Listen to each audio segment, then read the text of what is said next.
তাদেরকে ভুল পথে রাখার পরে আবার তাদের মাথার মধ্যে এটা ঢুকিয়ে দেওয়া হয় যে তাদেরকে বলা হয় যে তারা সৎ পথে আছে।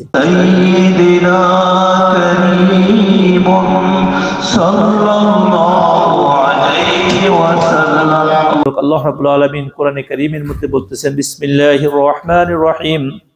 ওয়া মান ইয়াশু আন যিকরির রহমান নুকাইয়িদ লাহু শাইতানা ফাহুয়া লাহু করিন ওয়া ইন্নাহুম লায়াসুদ্দুনাহুম আনিস সাবিলি ওয়া ইয়াহসাবুনা আন্নাহুম মুহতাদুন। সাদাকাল্লাহুল আযীম। আল্লাহ পাক বলতেছেন কোরআনে কারীমের মধ্যে, ওয়া মান ইয়াসু আন যিকরির রহমান, যারা যারা আল্লাহ রাব্বুল আলামিনকে রহমান বলছে, এখানে যিকরির রহমান, রহমানের জিকির থেকে, মানে আল্লাহ জিকির থেকে যারা অন্ধ,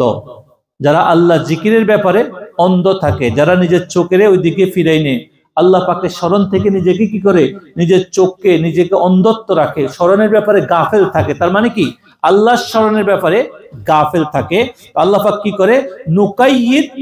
নুকাইয়িদ লাহু শাইতান ফাহুয়া লাহু করিন,